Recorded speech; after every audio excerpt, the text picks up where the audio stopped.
সেঞ্চুরির পর নাজমুল শান্তর সেলিব্রেশনটা আমার কাছে মনে হয় যে ইট কেম ফ্রম ইনসাইড দ্য রোর। সব কিছু মিলিয়ে আমার কাছে মনে হয়েছে যে he wanted to deliver some statement, অর্থাৎ কিছু একটা হয়তো বা তিনি বলতে চাচ্ছিলেন আপনাকে, আমাকে, আমাদের সবাইকে।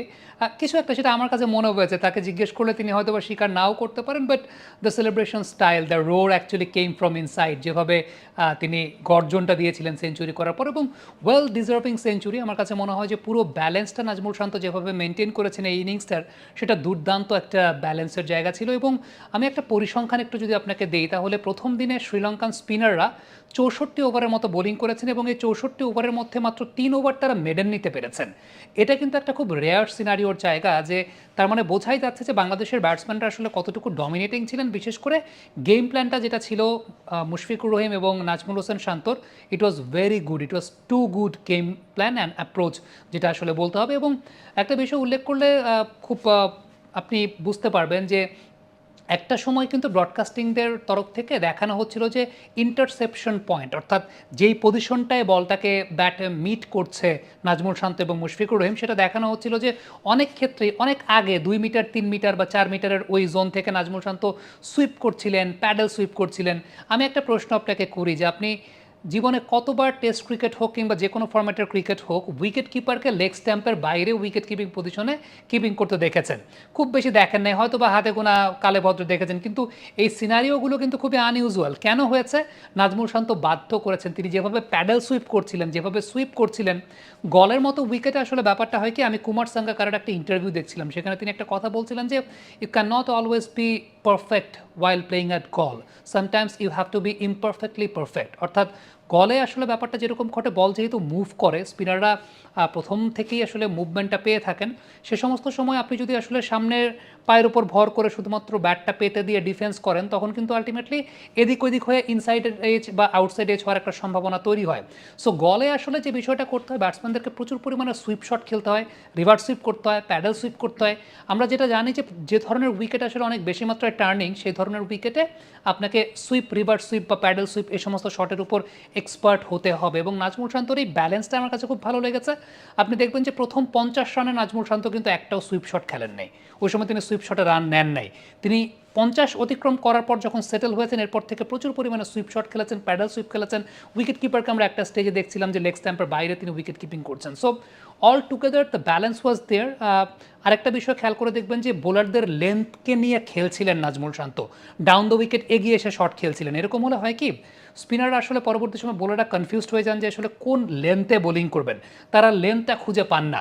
সো এই কনফিউশনটা তৈরি করেছেন আসলে নাজমুল শান্ত। মুশফিকুর রহিম, আমার কাছে মনে হয় this is why he is the legend. গলে এর আগে তিনি ডাবল সেঞ্চুরি করেছেন। এই ইনিংসটাও যেভাবে গোছানো, আপনি যদি দেখেন যে খুব বেশি বাউন্ডারি কিন্তু মারেন নাই, স্ট্রাইক রোটেশনটা মেনটেন করছিলেন। আমি যেটা বলছিলাম যে 64 ওভারের মধ্যে স্পিনাররা মাত্র 3 ওভার মেডেন নিতে পেরেছে, বাকি 61 ওভারে তারা 1 রান হলেও নিয়েছে। তো আলটিমেটলি দ্য স্ট্রাইক রোটেশন ওয়াজ দেয়ার। মুশফিকুর রহিম যে কাজটা করছিলেন, তিনি খুব কম্প্যাক্ট, কম্পোস্ট এবং খুব প্রিসাইজ ইনিংস খেলছিলেন, যেখানে ফ্লিক শটে ম্যাক্সিমাম নাম্বার অফ রানস তিনি স্কোর করেছেন। প্রোডাক্টিভ জোন ছিল তার মিড উইকেট। তিনি ইনিংসটাকে সাজিয়েছেন, ইনিংসের গাঁথনিটা, গেম প্ল্যানটা আসলে খুব দুর্দান্ত ছিল। কিন্তু এই জায়গা থেকে আরও একটা বিষয় কিন্তু বলতে হবে, সেটা হচ্ছে বাংলাদেশের টপ অর্ডাররা পারফর্ম করতে পারছে না। টপ অর্ডারদের কাছ থেকে, বিশেষ করে ওপেনারদের কাছ থেকে নিয়মিতভাবে কনসিস্টেন্টলি রান আমরা দেখতে পাচ্ছি না। আপনি গেল 2 বছর যদি চিন্তা করেন, বাংলাদেশ 4বার ওপেনিং পেয়ার পাল্টিয়েছে। এটা একটা অনেক বড় কনসার্নের বিষয়। আপনি গত টেস্ট চ্যাম্পিয়নশিপের সাইকেলটা যদি লক্ষ্য করে দেখেন, তাহলে সেখানে দেখবেন আমাদের সবচাইতে বেশি রান করেছেন আমাদের দলের 7 নম্বরে যিনি ব্যাটিং করেন, তিনি মেহেদী হাসান মিরাজ। এটাই কিন্তু সামারাইজ করে যে আমাদের টপ অর্ডার আসলে কতটা ভালনারেবল। আপনি দেখেন যে প্রত্যেকটা দেশেই কিন্তু গত টেস্ট চ্যাম্পিয়নশিপের যদি আমরা লিডিং রান স্কোরার দেখি তাদের দেশের পক্ষে, টপ অর্ডাররাই কিন্তু লিডিং রান স্কোরার। ইংল্যান্ডের ক্ষেত্রে জো রুট এবং বেন ডাকেট, তারা দুজন টপ রান স্কোরার ছিলেন, তারা কিন্তু টপ অর্ডারে ব্যাটিং করে থাকেন। অস্ট্রেলিয়ার পক্ষে Marnus Labuschagne, Usman Khawaja, Travis Head, তারা টপ রান স্কোর করেছেন, তারা কিন্তু টপ অর্ডার ব্যাটসম্যান।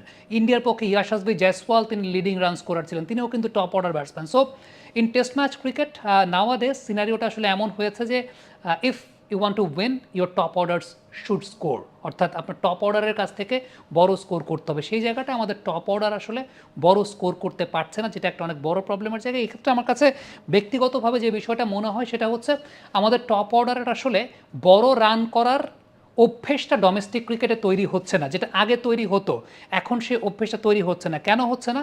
গেল 3 বছর ধরে আমাদের ডোমেস্টিক ক্রিকেটটা ডিউক বলে হচ্ছে, এবং এই ডিউক বলে হওয়ার পর থেকে ব্যাটসম্যানরা আসলে খুব বেশি টিকতে পারেন না ক্রিজে। যেটা দেখা যায় যে 50 বা 55 নম্বর ওভার চলছে তখনও স্লিপ, গালি কিংবা খুব ক্লোজ ইন পজিশনে পেস বোলারদের এগেনস্টে ফিল্ডার আছে, কারণ বল তখনও মুভ করতে থাকে আর আনইভেন মুভ করে। এটা একটা অনেক বড় প্রবলেমের জায়গা। আপনি দেখবেন 2023-24 মৌসুমের এনসিএল এর টপ স্কোরার ছিলেন মুমিনুল হক। মুমিনুল হক একটা সেঞ্চুরিও করেন নাই সেই বছর। একটা সেঞ্চুরি না করে তিনি এনসিএল এর টপ স্কোরার ছিলেন, যেটা অনেক বড় কনসার্নিং একটা ফ্যাক্টর যে একটা দেশের ফার্স্ট ক্লাস ক্রিকেটের টপ স্কোরার কোনো সেঞ্চুরি না করেই তিনি টপ স্কোরার হয়েছেন। তার মানে 70-80 করে তিনি রান করেছেন, কিন্তু রান বড় হচ্ছে না। এনামুল হক বিজয়, এরা এই বছর এনসিএলে তিনি 700 রান করেছেন। 700 রান কম কথা কিন্তু না, কিন্তু এই 700 রান যে এনসিএলে তিনি করেছেন মাত্র একটা সেঞ্চুরি তিনি করেছেন। সো এইটা একটা অনেক বড় কনসার্নের জায়গা যে হয়তো বা 70-80-90 করে রান করছেন, কিন্তু রান বড় হচ্ছে না আমাদের টপ অর্ডারদের ডোমেস্টিক ক্রিকেটে ডিউক বলের কারণে। এখন এই ডিউক বলটা আনা হয়েছিল কেন? পেস বোলারদেরকে এনকারেজ করার জন্য, কিন্তু পেস বোলারদেরকে এনকারেজ করতে গিয়ে ব্যাটসম্যানদের কিন্তু মাসল মেমোরিটা আসলে ওইভাবে বিল্ড আপ হচ্ছে না, যেটা একটা অনেক বড় প্রবলেমের জায়গা যে ব্যাটসম্যানদের অভ্যস্ততাটা তৈরি হচ্ছে না, মাসল মেমোরিটা ওইভাবে বিল্ড হচ্ছে না, বড় ইনিংস খেলার যে একটা হ্যাবিচুয়েশন সেই হ্যাবিচুয়েশনটা গ্রো করছে না। আমার কাছে মনে হয় যে it's high time to go back to the basics. এবছরের এনসিএলটা আমি প্রত্যাশা করবো যে ডিউক বল থেকে আমরা আবারও কুকাবুরা বলে ফেরত যাব, কারণ যেই ধরনের ডিউক বল দিয়ে খেলা হয় সেগুলো খুব আনইভেন আমাদের দেশে, এবং ব্যাটসম্যানদের আসলে অভ্যস্ততাটা ব্যাটে বলে মিডলিং করার জায়গাটা আসলে ঠিকঠাক মতো হচ্ছে না, যে কারণে তাদের মাসেল মেমোরিটা আসলে গ্রো করছে না। আপনি চিন্তা করে দেখেন যে বিজয় এবছর 700 রান করেছেন এনসিএলে, দ্বিতীয় সর্বোচ্চ রান স্কোরার, কিন্তু মাত্র একটা সেঞ্চুরি করেছেন। আমার মনে আছে 2015-16 মৌসুমের সময় মোসাদ্দেক হোসেন সৈকত 2টা ডাবল সেঞ্চুরি করেছেন। এখন ডাবল সেঞ্চুরি আপনি কালে ভদ্রে দেখেন, ওই মৌসুমে মোসাদ্দেক সৈকত এক সিজনেই 2টা ডাবল সেঞ্চুরি করেছেন।